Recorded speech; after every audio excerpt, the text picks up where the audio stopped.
Bonjour à toutes et à tous, j'espère que vous allez bien, bienvenue dans les randonneurs du passé. Voilà, ça y est, après les 9 épisodes du chemin des cœurs charentais, nous revenons au principe. Et là, on revient sur les Templiers charentais.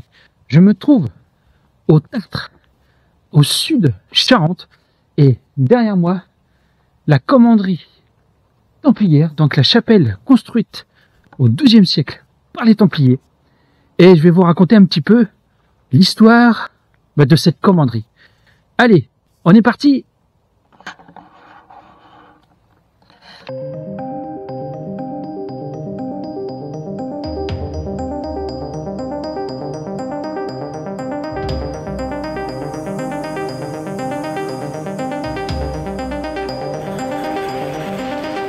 Regardez, je me suis déguisé. Alors, il y en a, c'est Templier, mais en fait, c'est pas tout à fait Templier, parce qu'il y a des codes et là, parce que j'ai eu pas mal de messages, tout ça. Bon, après, je fais avec ce que j'ai. J'ai été regarder un habit de Templier, on a pour 2800 €. J'ai autre chose à mettre que 2800 € pour un habit. Donc, c'est, voilà, pour leur rendre hommage, voilà. Donc, si c'est pas le code, j'en suis désolé, et je sais très bien, mais ça, voilà, on va dire que c'est, je suis déguisé en croisé. Ce sera mieux, comme ça va mieux comprendre. Mais c'est pour rendre vraiment hommage aux Templiers et de raconter en fait les Templiers charentais. Voilà. Après, pour les points de vue habits et tout, moi s'il y a quelqu'un qui me donne 2800 balles, je suis content. Hein. Mais bon, voilà, c'est vraiment pour rendre hommage. Je veux pas dénaturer ni, on va dire, offusquer des personnes qui sont vraiment d'histoire des Templiers. Voilà, je fais avec ce que j'ai et j'essaye de le faire au mieux. Voilà. Allez, maintenant, ce qu'on va faire, on va visiter le tour de l'église. Malheureusement, elle est fermée. Donc ça, je suis désolé, je pourrais pas vous faire visiter à l'intérieur, mais je mettrai quelques photos de l'intérieur s'il y en a.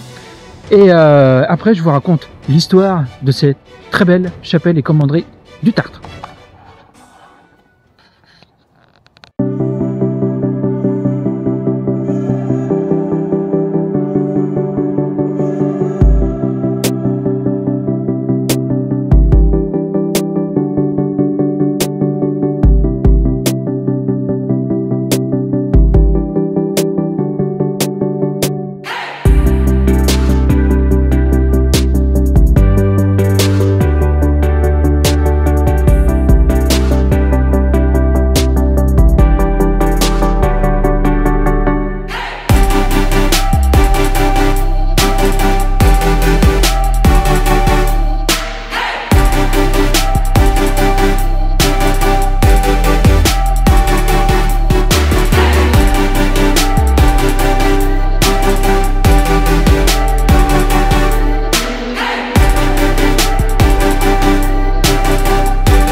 Allez, commençons l'histoire de cette très belle commanderie. Donc, la commanderie, la chapelle de l'ordre du Temple du Tartre a été construite vers la fin du XIIe siècle et la maison a été fondée en même temps. Et par contre, il y a une petite anecdote, c'est qu'en 1373, on ne parle pas beaucoup de cette commanderie-là. C'est celle des Défends qui était sur l'autre commune du Tartre voisine. on en parlait beaucoup, plus de celle du Défend, qui est sur la commune du Tartre, mais celle voisine. Il y a aussi ici, en fait, des pèlerins de Saint-Jacques-de-Compostelle venaient par la voie secondaire, parce qu'on avait une voie principale, mais on avait une voie secondaire. Et il faut savoir que la commanderie se trouvait entre Régnac et Beigne. Ainsi aussi, on peut dire que là, les contreforts, j'ai oublié de vous dire, les contreforts ont été rajoutés au XVe siècle de la commanderie. Donc vraiment, bien après la fin des Templiers. Ensuite, donc sur celle du Tartre, commanderie était principalement tout ce qui est élevage. Je pense la commanderie du Tartre était vraiment un garde-manger pour ceux qui partaient faire le pèlerinage, parce que comme je vous ai dit au début, l'ordre du Temple a été créé pour emmener les pèlerins à Jérusalem, donc les protéger, les pèlerins jusqu'à Jérusalem, donc la terre sainte, mais pas que. Ça se trouve, la commanderie du Tartre avait quelques templiers qu'emmenaient et protégeaient aussi à celle de la voie de Saint-Jacques-de-Compostelle jusqu'à Santiago de Compostelle pour aller au tombeau de Saint-Jacques. Maintenant, la chapelle est utilisée pour les cérémonies de culte.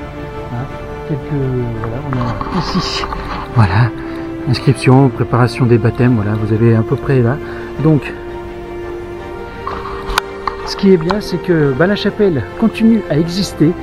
Donc, il y a toujours des cultes qui sont pratiqués ici. Et c'est bien, parce que ça fait, c'est bien pour continuer à préserver ce site qui a été construit par les Templiers, et pour toujours en mémoire de ce beau site qui a été créé il y a presque plus de 800, presque 1000 ans. Allez, maintenant je vais vous parler un petit peu de la chute des Templiers, le début de la chute des Templiers.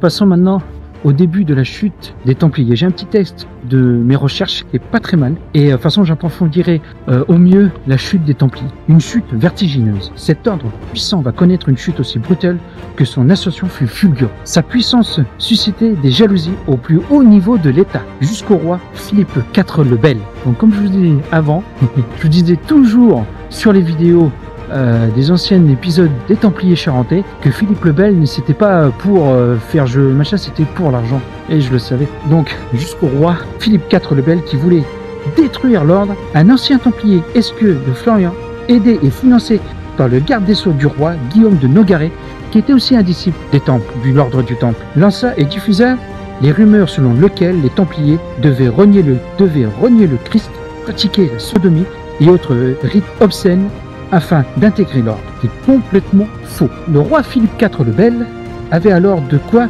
faire tomber les Templiers, surtout pour récupérer l'argent, donc le trésor comme on dit des Templiers, mais surtout les terres. Non sans mal, car ils furent malgré tout protégés par le pape Clément V avant d'être envoyés au bûcher le 12 mai 1310. Alors, faut savoir qu'au début de la chute des Templiers, avant qu'ils se fassent capturer, Clément V les ont défendus. Mais le roi, donc Philippe IV le Bel, l'a menacé. Donc menacé de prendre ses terres, prendre des églises, le menacer de le virer de la France carrément. Pourquoi? Parce qu'en fait la France, en ce temps-là, en 1200, était très riche et très puissante. Et c'était un haut lieu, comme Rome, du christianisme, où aussi il y a eu quelques croisades parties d'ici. Et donc, à force de dissuasion et entre guillemets de preuves qui ont été fautes, eh bien malheureusement le pape Clément V a rejoint Philippe le Bel. Donc voici un petit peu, on va dire, le gros de l'histoire de la chute des Templiers, mais ça, on va en revenir par des points, par vraiment la chute, comment ça s'est passé, les quelques témoignages, pardon, je vais y arriver, des prêtres qui ont interrogé les Templiers, tout ce qui est documents qui ont attesté ou non, moi je dis non, et ben pourquoi les Templiers ont été capturés et mis au bûcher. Mais moi, je vais vous dire un truc, mais ça ce sera après, les Templiers n'ont pas tout à fait disparu. Donc voici la fin de cet épisode. Elle n'est pas tellement longue parce que bon, c'est une petite commanderie du Tartre, mais assez riche. Donc pour moi, cette commanderie était là pour ravitailler les Templiers. Et aussi, je pense, parce que comme on avait un chemin, une voie secondaire de Saint-Jacques-de-Compostelle, aider les pèlerins donc les escorter jusqu'à Santiago de Compostelle pour aller voir le tombeau de l'apôtre Saint Jacques. Bon, j'espère que cet épisode vous a plu. Prenez soin de vous et de votre famille. Respectez la nature et les sites historiques. Et à très bientôt pour un nouvel épisode chez les Templiers Charentais. Et ciao!